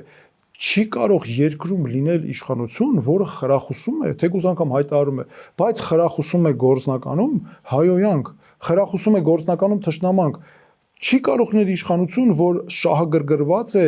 իր սխալները կոծկելով։ Այսօր դա է, այսօր գլխավոր պայմանը դարձել է ոչ թե պետականության զարգացումը պետական շահը, այլ քաղաքական պաշտոնը, սխալները նախկինի հանգարց չվերհանվեն, ես ավելի լավ եմ, քան նախկինը ավելի լավ վատն է, քան ես եւ այլն։ Այս խոսույթները, օրինակ մեր կառավարման ժամանակ, որովհետեւ մենք որևէ կաշկանդվածություն որևէ մեկը մեր թիմում չունենք, որ ցույց տանք այն ժամանակ ավելի լավ էր, հիմա սա է։ Տեսեք, մենք ինչ ենք անում, մենք դարձել ենք այս անցյալի մեջ ենք մնացել 90-ականներից, եթե մինչև 2023-ը վերցնենք, նկատի ունեմ Արցախի նաև էթնիկ զտումը, մենք այդ պատմական ժամանակաշրջանի գերին ենք մնացել։ Անընդհատ փորում ենք ով է ճիշտ, ով է սխալ։ Գիտեք, մենք միշտ սխալներ, մեղավորներ կգտնենք։ Մենք եթե սկսենք փորել մեր անցյալը, մենք միշտ մեղավորներ կգտնենք, բայց մենք հիմա առաջնահերթ խնդիր ունենք ապագան կառուցելու։ Մեր ամբողջը պետք է ուղղացնի մեր երկրի ապագային։ Մենք ինչ ենք ուզում ի վերջո ստանալ։ Ոչ թե շարժում ենք ինչ-որ կլիշեներով, այլ կոնկրետ ինչ ենք ուզում ստանալ։ Ուզում ենք ունենալ խաղաղ երկիր, արդար երկիր, ուժեղ երկիր, որպեսզի արժանապատիվ լինի երկիրը, կարողանա քաղաքացուն իր պաշտպանել։ Այսօր Հայաստանի իշխանությունը հայտարարում է, ես միայն կարողանում եմ պաշտպանել կամ տերեմ այն քաղաքացիներին կամ այն հայերին, որոնք երկրի ներսում են, չէ՞։ Մենք ասում ենք, որ իրականում այդպես չի, մենք համաշխարհային ազգ ենք, համաշխարհային սփռում ունեցող նկատի ունեմ, եւ մենք պարտավոր ենք մեր պետությունը պետք է տեր լինի յուրաքանչյուր հայի ամբողջ աշխարհում։ Դա համար մենք նաև փոխելու ենք մեր սփյուռքի հետ հարաբերությունների տրամաբանությունը, որ իրականում պետք է լինեն պարտներներ, մեր սփյուռքը մեր հետ միասին մեկ ազգ, չէ, բայց մենք նաև նրանք պետք է կարողանան Հայաստանում ապահովություն գտնել, իրենց ներդրումները անել, պաշտպանվածներ, հարկեր վճարեն, բիզնես եկամուտ ստանան, այո, բայց մենք մեզանով մեր երկիրը զարգացնենք։ Շատ լավ, մի հատ Control Z անենք մեր նախկին թեմային, խոսեցիք խնդիրներից, նախագաների խնդիրներից, բայց միթե այդ խնդիրների միակ պատասխանատուները միայն նախագաներն են եղել, բայց իրանք թիմեր են ունեցել, որոնք թիմեր են ունեցել, դրա համար խոսքը, եթե ավելի մանրամասնենք, տեսեք, նախ նրանց հետ է այդ ժամանակաշրջանները նրանց հետ են առաջին հերթին կապվում, բայց եթե դուք օրինակ խոսեք, ինչ կնշանակի նախկին համակարգի վերադարձ, դա կնշանակի ոչ միայն հանրապետության նախագահների, այլ նաև այն, այսպես կարևոր մարդկանց, որոնք քաղաքական, իրավական պատասխանատվություն են կրել այն խնդիրների համար, որոնք առաջ էին եկել։ Այո, որովհետև սա մեր ժողովուրդը այս հարցի պատասխանը տվել է։ Պաշտոնաթող նախագահներից որևէ մեկը իշխանության չի կարող վերադառնալ։ Ավելին, մեր ժողովուրդը եւս մի հարցի պատասխան է տվել։ Մեր ժողովրդի մեծամասնությունը մեր երկրի ապագան պաշտոնաթող նախագահներից որևէ մեկի եւ գործող վարչապետի հետ չի կապում։ Սա ուզում եմ հստակ ասել։ Եվ եթե լինելու են երկու հոգու միջև ընտրություն, գործող իշխանություն նախկին, գործողը միշտ հաղթում է։ Այդ թվում նրա ձայների շնորհիվ, սա ասեմ լրացնեմ մի փոքր, սա ոնց որ այս մասը մնաց։ Երբ երկու կողմերը մասնակցում են, նաև այն մարդիկ են գնում ձայն տալիս, որոնք դեմ են այսպես կոչված, ինչպես ընդունված է ասում եմ մեր ժողովուրդը նախկիններին։ Պարոն Թաթույան, բայց երբ որ դուք հայտարարում եք, որ նախընտրական շրջանում չեք համագործակցելու նախկին նախագահների ուժերի հետ եւ մարդկանց մի ստվար զանգված հնարավոր է ձեզ հենց դրա համար ձայն տա ու կստացվի, որ Գյումրիի դեպքերն են կրկնվում, երբ որ դուք նախընտրական շրջանում խոսք եք տալիս, որ չեք համագործակցելու, բայց հետո ընտրվում եք ու հետո համագործակցում եք։ Չէ, ես ներողություն խոսքը չի վերաբերում նրան, որ համագործակցել ասելով ինչ ենք հասկանում, նախընտրական դաշինքները, այո, բացառվում են, նախընտրական դաշինքները բացառվում են նաև հետընտրական ժամանակաշրջանում պաշտոնաթող նախագահներից որևէ մեկը երկրի ղեկավար դառնալը։ Սա էլ մենք ասում։ Մենք գնում ենք այն տրամաբանության, որ մենք ենք իշխանություն ձևավորելու։ Մենք ենք հավակնում իշխանության։ Բայց իրենց ուժերին իրենք չեն ղեկավարելու ամեն դեպքում։ Տեսեք, դրա համար մենք այս պահին ունենք մի հստակ տրամաբանություն։ Մենք գնում ենք իշխանություն ստանձնելու օրակարգով։ Վերջ։ Դրա համար մենք ասում ենք, որ Նիկոլ Փաշինյանին այսօրվա գործող իշխանությունը ուժեղացնում է այն, նաև ուժեղացնող գործոններից մեկը սա է։ Դրա համար մենք ասում ենք, որ դա եթե մենք ուզում ենք, որ Նիկոլ Փաշինյանը պարտվի, ապա ցույց ենք տալիս ճանապարհը, որը մեր կարծիքով այդ դա է ճիշտ ճանապարհը եւ մենք գնում ենք այն տրամաբանությամբ, որ այո, մենք հավակնում ենք իշխանություն ձևավորելուն, այլ ոչ թե ինչ որ ուրիշ ուժերի բերելու իշխանության։ Ինչ կլինի ընտրություններից հետո, դա արդեն քննարկելու այս սկզբունքների մեջ քննարկելու հարց է։ Իսկ Սամվել Կարապետյանի ուժի հետ կհամագործակցեք։ Մենք որպես համագործակցություն, նաև ասեմ հետեւյալը, քանի որ համագործակցություն է, տեսեք, քաղաքական դաշտում մենք երբ ես խոսում եմ նախընտրական դաշինքների մասին, չի նշանակում համագործակցություն, քննարկում, որտեղ տարբեր ուժերի մեջ կան նաև մասնագետներ, չէ՞, մարդիկ կան, երիտասարդներ կան, ոչ երիտասարդ, բայց մասնագետներ կան, փորձ ունեցողներ կա, նրանց չի վերաբերում եւ հակառակը նրանք էլ նաև պետք է ասենք ներգրավվեն մեր աշխատանքներին։ Գիտեք, մեր հասարակության խնդիրը նաև այն է, որ այդ պարակտումը կա, չէ, եւ մենք չպետք է բաժանարար գծերով նորից խոսենք։ Իմ հարցը այն չէ, որ մենք նորից բաժանենք մեր հասարակությանը, նորից նախկիններ կանենք, չէ, այդ պաշտոնաթող նախագահների թիմերի մեջ էլ կան, չէ, մասնագետներ, մարդիկ, որոնք մեկը ասենք լավ իրավաբան է, մեկը լավ համակարգչային տեխնիկայի մասնագետ է եւ այլն։ Այո, նրանց հետ համագործակցությունը, քննարկումները տարբեր դա շատ դեպքում նորմալ է, որևէ խնդիր չկա։ Մեր ձևովի հետ։ Նրանց հետ ես հայտարարել եմ, մենք որևէ, այսինքն այսպես խնդիր չունենք եւ նրանք մասնակցում են, մենք իրավունքն է մարդու մասնակցել քաղաքական գործունեությամբ իրական զբաղվել, հետո ոչ մի հարց չենք տեսնում։ Կհամագործակցեք։ Ոչ մի խնդիր, ասացի արդեն, որ մենք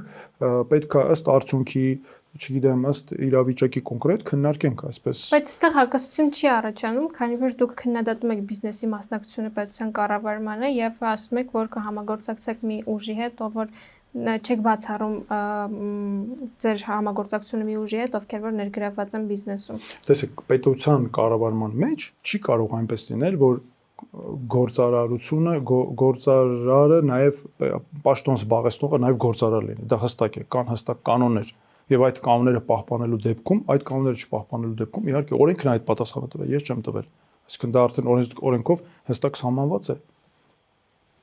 Եվ վերջ։ Այսինքն ձեր կարծիքով նույնիսկ հիմա չկան, հա, բիզնեսմեններ, ովքեր ներգրավված են պետության գործերում։ Օրինակ Սամվել Կարապետյանի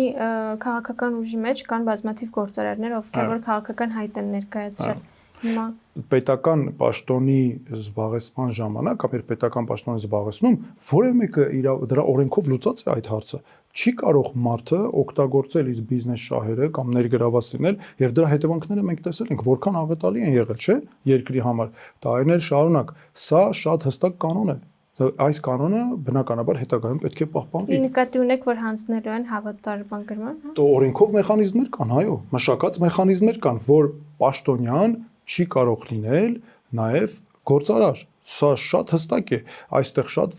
հակառակ դեպքում այստեղ խորքային վտանգներ կան պետության համար։ Բայց չկա ռիսկ, որ օրինակ կհանձնվի ղեկավարման, բայց միևնույն ժամանակ ներգործություն կա։ Այդ արդեն պետական մեխանիզմներով հստակ պետքա վերացնել այդ հարցը, այո, լուծել, որ նման բան չլինի։ Այդ պետական մեխանիզմը։ Այդ պետական մեխանիզմները կան,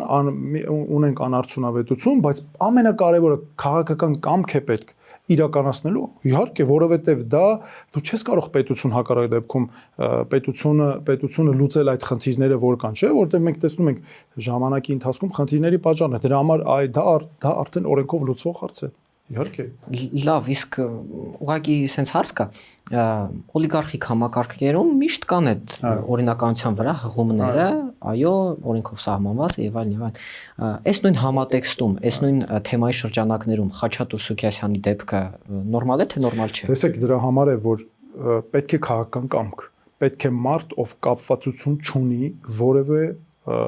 խոշոր բիզնեսի, այդ ձեր ասած օլիգարխիայի եւ այլնի հետ։ Մենք չունենք որևէ կապվածություն եւ բնականաբար կաշկանդված չենք լինելու մեր գործողություններում, իհարկե, եւ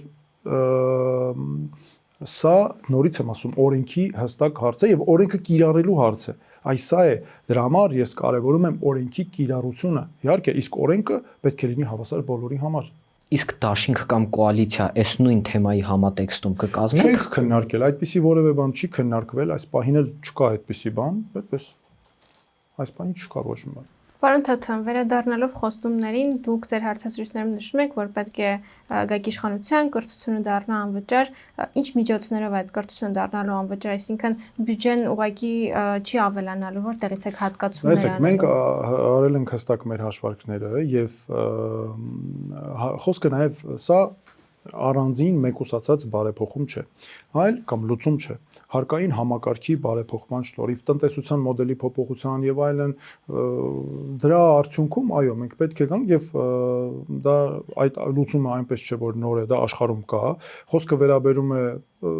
պետական բուհերում մեր քաղաքացիների համար կրթությունը, այո, եւ մենք համոզված ենք որ դա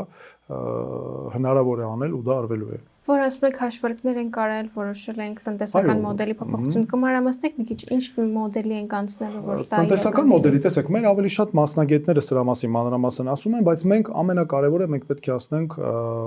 արտահանող տնտեսական մոդելի։ Եվ այսինքն ոչ թե մենք երկրից հումք արտահանենք եւ այլն, այլ պատրաստի արտադրանք տարբեր ուղղություններով։ Օրինակ մի շատ կարևոր ոլորտ նախ հարկային քաղաքականության եւ տնտեսության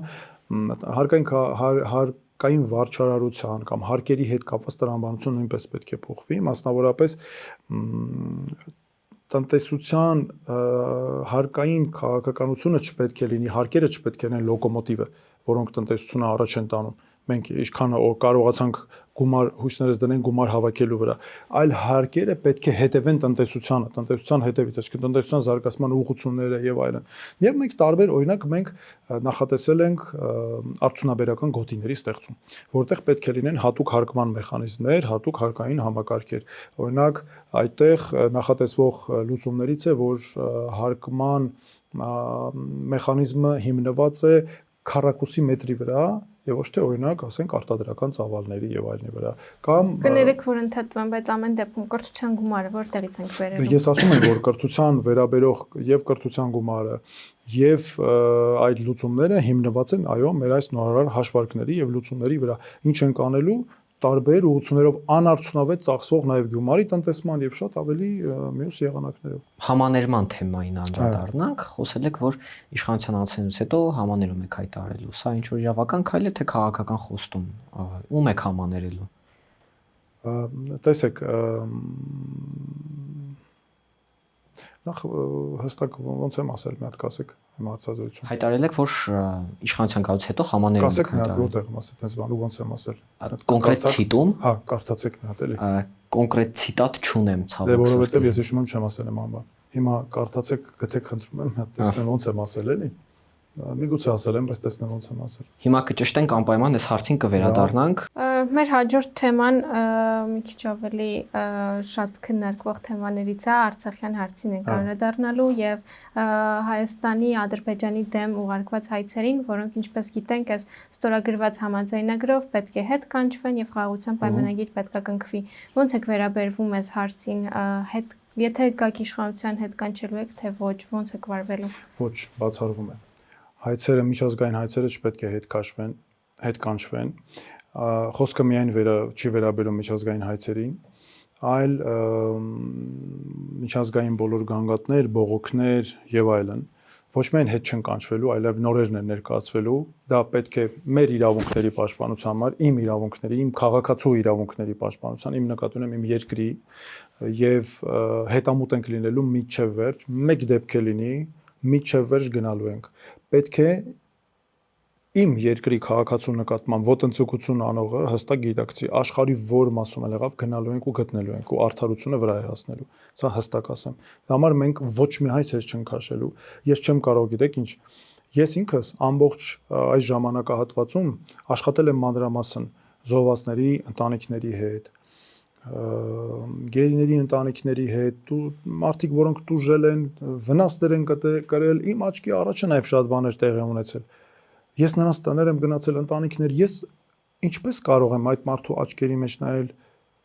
ու ասել, որ ես քո իրավունքները պաշտպանելու եմ, երբ նրա իրավունքների, նրա երեխայի պաշտպանության համար ներկայացված հայցը գնում եմ հետ եմ վերցնում։ Եվ հնարավորություն չեմ տալիս քաղաքացուն գնա պաշտպանի։ Իսկ եթե Ադրբեջանը հայցերի հետ չքաշել է դիտարկի որպես ագրեսիա ու հարձակումներ Ինչ է նշանակում Ադրբեջանը չգիտա։ Բա Ադրբեջանը այդ ամբողջը մեզ պարտադրում է հատուկ որ հետ քաշենք, որ ինքը Ադրբեջանում առանձին իրականացվող դատավարությունով հետո լրացուցիչ պահանջներ ներկայացնի։ Գիտեք որ այսօր այդ դատավարությունով այդ մեր գերիների որ արվում է միլիարդավոր դոլարներ են հաշվել։ Ինչ ձեր կարծիքով ինչու են դա այդպես հաշվում 530,000-ից ավելի տուժող են հայտարարել այդ տուժողների վնասներն են հաշվել սովետական ժամանակ կրած վնասներն են հաշվել հիմիկվա կրած վնասներն են հաշվել ձեր կարծիքով այդ դատավարությունները անում են որ հետո տես գեղեցիկ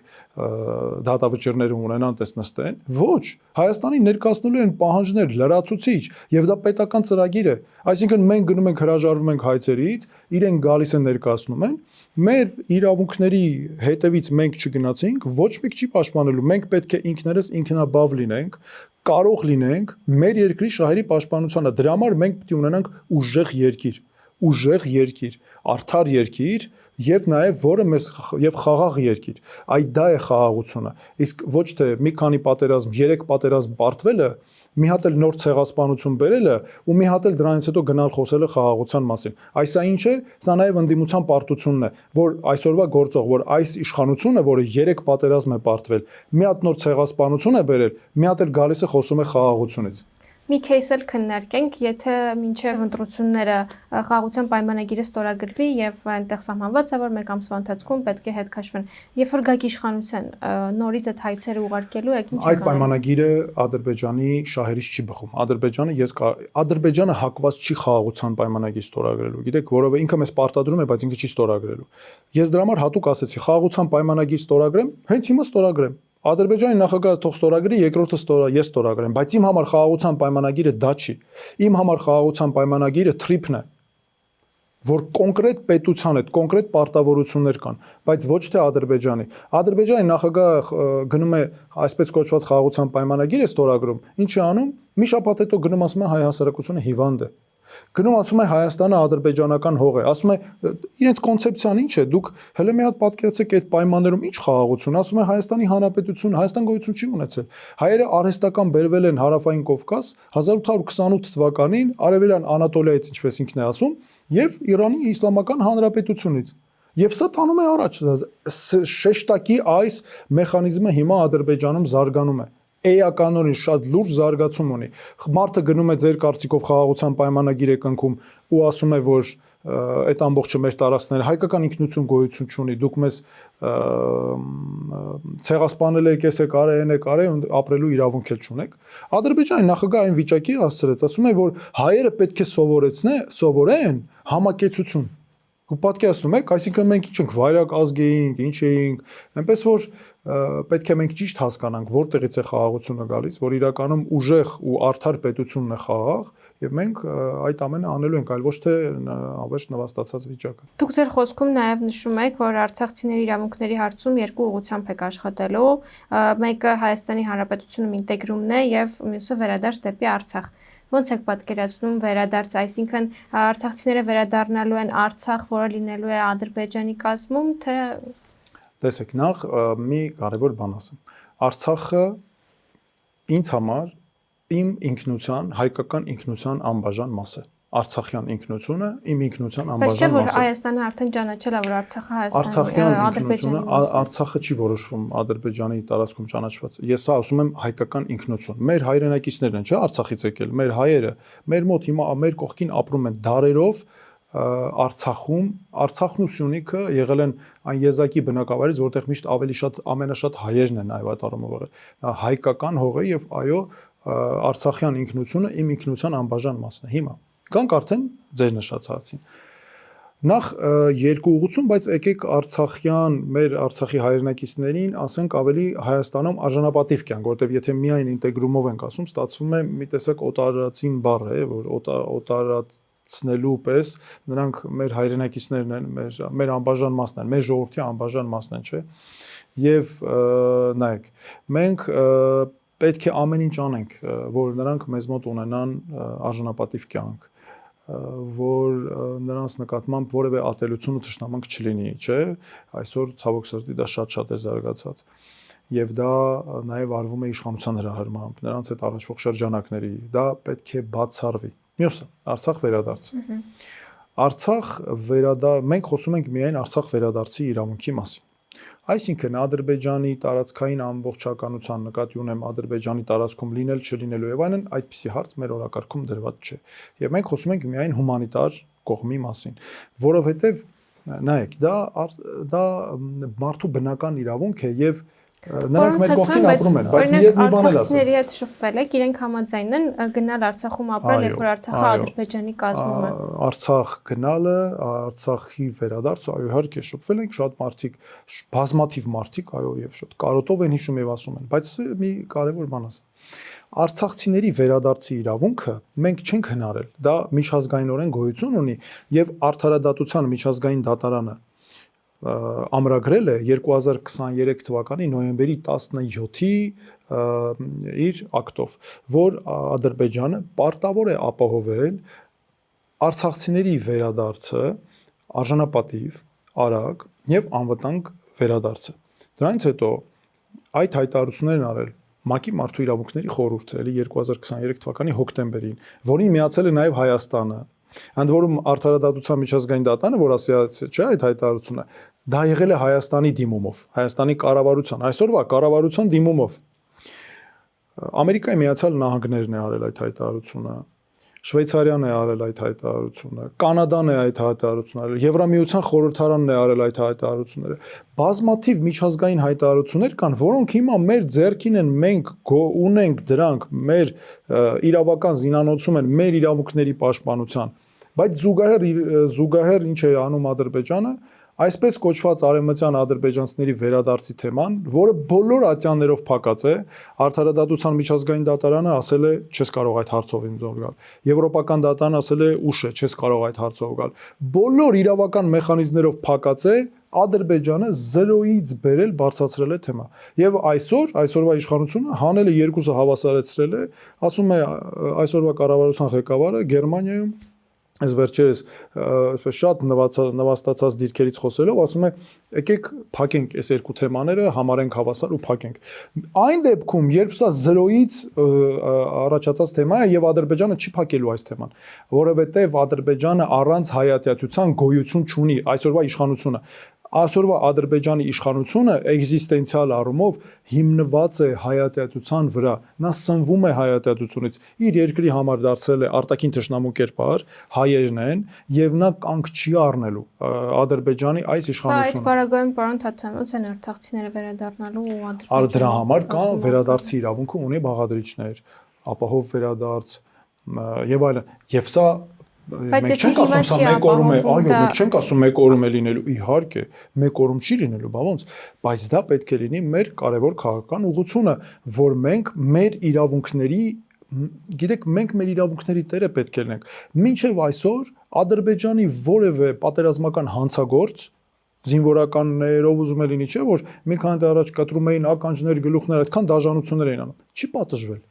Ոչ մեկ չի պատժվել։ Ոչ մի տեղ չի եղել նրանց նկատմամբ արդարադատություն։ Ինչու են այս աստիճան լկտի ու սանձարձակ։ Ինչու է Ադրբեջանը այսօր աշխարհում որևէ մեկը խոսում է Արցախի էթնիկ զտումներից։ Մի ցեղասպանություն էր, չէ՞, խոսում են էթնիկ զտումներից։ Գրեթե մոռացվել է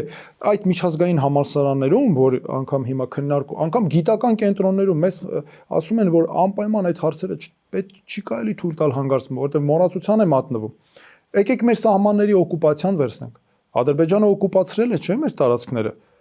Միջազգային գրեթե բոլոր բաներից դուրս է մնացել դա։ Այդ այսպես կոչված խաղաղության պայմանագրում նախաստորագրված չկա դա։ Իսկ իմ Washington Times-ում հրապարակված հոդվածում ես հստակ ցույց էի տվել, որ քանի դեռ բանակցությունները չեն կապվում նաև տարածքի իրական գոյություն ունեցող խնդիրների հետ,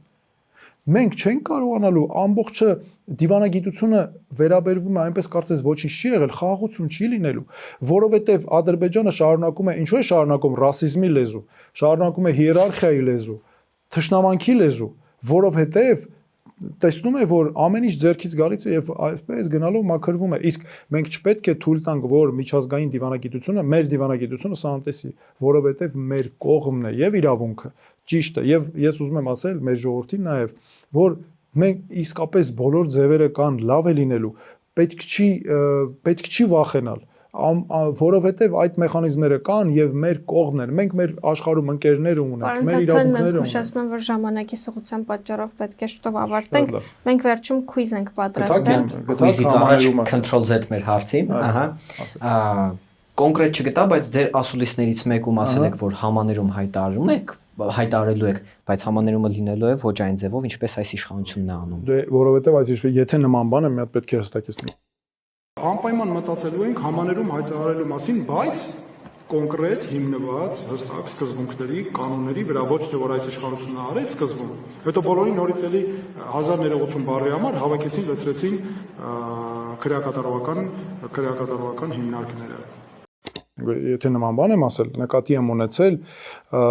համաներումը, որ իշխանություն եկավ առանց վերլուծությունների, առանց հիմքերի ամբողջությամբ ազատեց, հետո շատ մարդիկ էլի հետ գնացին բանտեր։ Որովհետև պետք է հիմնված լինի կոնկրետ դու իմանաս ում ես ազատ արձակում, չես կարող պոպուլիստական որոշումներով ազատ արձակել բոլորին, դրանով հանցավորության աճը բարձրացնել։ Պետք է հասկանալ ով է ուղղման այդ ճանապարհը անցել եւ այլն եւ այլն։ Պարոն Թաթոյան, հաղորդման այս հատվածում մենք քույզ ենք պատրաստել, այդպիսի տրենդ կա, երբ որ ինչ որ հարցի մասին բարձրաձայնում եմ ես, դուք ասում եք դա basic minimum է, թե luxury maximum, այսինքն դա մինիմալ բան է, որ պետք է արվի, թե տենց ինչ որ ճոխ բան։ Ես կարդամ դուք ասեք basic minimum, թե luxury maximum։ Բարձրագույն կրթությունը վարչապետի համար։ Դա basic minimum է։ Նախարարի համար կառավարման ոլորտում փորձ ունենալը։ Basic minimum։ Քաղաքական գործչի համար հումորի զգացումը։ Basic minimum։ Քաղաքական գործչի համար թափանցիկ լինելը։ Basic minimum։ Սեփական սխալները հրապարակավ ընդունելը եւ դրանց համար ներողություն խնդրելը։ Basic minimum։ Քաղաքական հակառակորդին հարգանքով վերաբերվելը։ Basic minimum։ Քաղաքացուն անձամբ պատասխանելը սոցիալական ցանցերում։ Basic minimum։ Պաշտոնյաների համար հասարակական տրանսպորտով երթևեկելը։ Ժամանակ թույլ տալու պարագայում basic minimum, բայց ոչ որպես պոպուլիստական քայլ, այլ սովորական առօրյա, ինչը ես օրինակ հաճախ եմ անում։ Մետրոն նկատի ունեմ։ Հա, աշխատանքային օրն առանց թիկնապահների անցկացնելը։ Basic minimum։ Իհարկե անվտանգության նկատառումները հաշվի առնելով առհասարակ, բայց մեծ հաշվով basic minimum։ Իշխանության հետ մշտական երկխոսությունը։ Նկատի ունեք պաշտոնյան իշխանության հետ, ինքը իշխանության մեջ է։ Նկատի ունեմ ընդդիմությունը Նա պետք է լինի երկխոսություն երկրում, այսպես ասեմ, այո, ճշտամակ չպետք է լինի։ Քաղաքական գործչի համար ոչ ասելը քաղաքական ճնշման տակ։ Basic minimum, այո։ Եւ վերջում մեզ հետ TikTok չնայած ճնշմանը ոչ ասելը, այտենց։ Ճնշման ոչ թե երևի ճնշման տակ ոչ ասելը, չնայած ճնշման ոչ ասելը, այտենց։ Մեզ հետ TikTok trend անելը basic minimum-ը թե luxury maximum։ Basic minimum երևի, չէ՞։ Չէ, նկատում կհամաձայնեք մեր հետ TikTok նկարենք։ Այս ո՞նց է այդ բանակոչումը։ Չէ, կարճ ռիլ նկարենք, որ շատը հրապարակենք։ Դա ինչ արնի ես ենթադրում։ Ես մեր ասում շիկին կկանչեմ, ինքը ցած ցույց կտա, դուք կասեք համաձայնեք, նկարենք թե չէ։ Շատ լավ։ Եթե ինչ որ հարց կա, որ չենք տվել, բայց կուզենաք այդ մասին խոսել, կարող եք ասել։ Շնորհակալ եմ հարցերի համար, շնորհակալ եմ քննարկման համար, պատրաստ ենք ելի նորից կրկնել եւս մեկ անգամ։ Շատ լավ, շատ շնորհակալություն։ Մեր այսօրվա հյուրն էր Միասնության թևեր քաղաքական նախաձեռնության ղեկավար Արման Թաթոյանը։ Կհանդիպենք։